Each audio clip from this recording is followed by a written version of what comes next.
Sering nggak sih kita lihat gedung pencakar langit atau jembatan raksasa?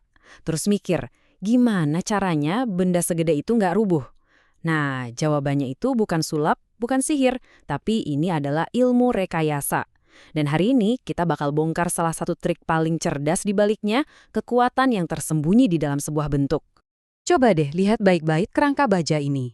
Mau itu di gedung tertinggi di dunia atau jembatan di atas sungai, kalau kita perhatiin lebih dekat, kita bakal nemuin pahlawan tanpa tanda jasa yang sama di mana-mana.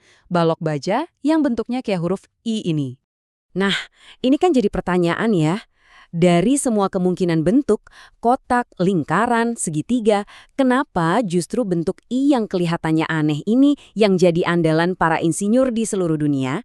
Jawabannya ternyata cerdas banget dan super efisien. Oke yuk kita bongkar misterinya. Kuncinya itu bukan pada materialnya loh, tapi pada sebuah properti geometris yang tersembunyi yang diam-diam nentuin seberapa kuat atau lemah sebuah bentuk. Dan ini dia rahasianya, konsep yang namanya momen inersia. Kedengerannya emang agak ribet ya, tapi tenang, konsepnya itu sebenarnya simple banget.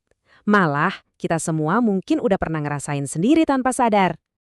Gampangnya gini, momen inersia itu kayak skor yang ngasih tahu kita seberapa bandel sebuah bentuk pas mau kita tekuk. Makin tinggi skornya, ya makin kaku bentuknya. Anggap aja ini skor keras kepalanya sebuah bentuk. Pasti pernah kan iseng mainin penggaris? Kalau kita taruh datar, ditekuknya gampang banget. Tapi, coba deh putar 90 derajat, terus tekuk dari sisinya yang tipis. Wah, susah banget kan? Padahal penggarisnya sama loh. Nah, ini dia intinya. Penggarisnya sama, bahannya sama persis. Yang kita ubah cuma orientasinya. Ini ngebuktiin satu hal yang penting banget. Kekuatan itu bukan soal seberapa banyak materialnya, tapi di mana kita menempatkan material itu. Oke, jadi gimana para insinyur ngitung penyebaran material ini secara matematis? Yuk, kita ngintip dikit ke rumus yang mereka pakai. Gak usah pusing sama kalkulusnya, intinya tuh gini. Bayangin kita potong-potong bentuknya jadi kotak-kotak kecil kayak yang Anda lihat di slide. Nah, untuk tiap kotak kecil itu kita ukur jaraknya ke sumbu tengah, terus jaraknya itu kita kuadratkan. Nah, kata kuncinya itu kuadrat. Disinilah semua keajaibannya dimulai. Karena jaraknya dikuadratkan, efeknya jadi, wow, luar biasa. Material yang jaraknya 2 kali lebih jauh dari pusat, itu bukan jadi 2 kali lebih kuat, tapi 4 kali lebih kuat. Kalau 3 kali lebih jauh, jadi 9 kali lebih kuat. Inilah alasannya kenapa naruh sedikit material di tempat yang jauh, itu jauh lebih efektif daripada numpuk banyak material di dekat pusat. Oke, itu tadi kan buat bentuk simpel kayak persegi panjang. Tapi gimana kalau bentuknya lebih kompleks, kayak balok T atau I?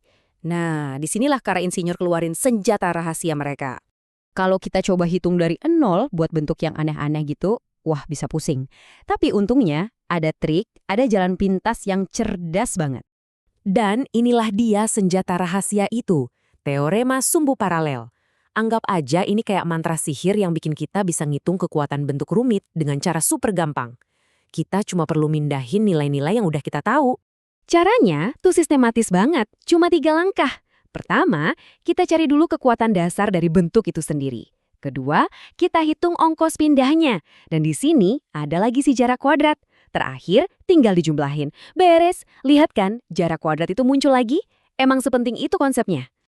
Oke, sekarang ayo kita lihat gimana senjata rahasia ini dipakai di dunia nyata pada bentuk-bentuk yang sering kita lihat di proyek konstruksi. Coba lihat balok T ini. Buat kita, mungkin ini kelihatannya cuma satu bentuk yang aneh aja. Tapi buat seorang insinyur, ini tuh sesuatu yang jauh lebih simpel.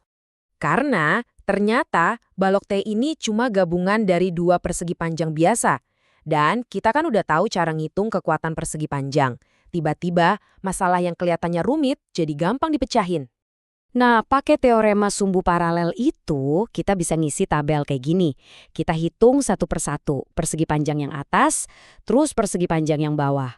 Udah dapat semua, tinggal dijumlahin. Simpel kan? Kita berhasil mecah masalah besar jadi potongan-potongan kecil yang gampang dikerjain. Nah, sekarang nih, dengan semua bekal ilmu baru ini, kita siap balik lagi ke misteri awal kita. Akhirnya kita bisa bongkar rahasia di balik balok I yang super kuat itu. Oke, ini dia puncaknya. Bayangin ada 2 balok. Satu bentuknya kotak padat, satunya lagi balok I. Penting nih, Keduanya dibuat dari jumlah baja yang sama persis, beratnya sama. Tapi, kalau kita coba tekuk, salah satunya bakal jauh-jauh lebih kuat. Coba tebak yang mana? Dan inilah jeniusnya desain balok I. Dia secara pintar ngambil material dari bagian tengah yang gak terlalu berguna, terus dipindahin ke ujung atas dan ujung bawah sejauh mungkin dari sumbu tengahnya. Dengan begini, efek jarak kuadrat yang dari tadi kita bahas bisa kerja maksimal. Hasilnya, kekuatan yang luar biasa dengan jumlah material yang sama. Ini benar-benar puncak efisiensi rekayasa. Materialnya ditaruh pas di tempat yang paling butuh. Di bagian atas dan bawah yang tebel itu, yang disebut flensa, buat nahan tekukan. Sementara bagian tengahnya yang tipis atau webnya, tugasnya simple, cuma buat misahin kedua flensa itu. Dan ini bukan cuma teori di buku loh, ini prinsip fundamental yang dipakai insinyur setiap hari. Mulai dari sayap pesawat yang harus nahan tekanan udara dahsyat, sampai ke kerangka gedung yang nopang ribuan ton, semuanya dirancang pakai prinsip momen inersia ini biar kuat tapi tetap efisien.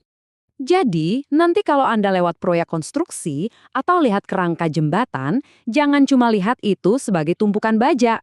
Coba perhatiin bentuknya. Karena sekarang Anda tahu rahasianya. Kekuatan sejati itu bukan dari jumlah materialnya, tapi dari kecerdasan desainnya. Ilmu rekayasa yang brilian itu ada di mana-mana, tersembunyi tepat di depan mata kita.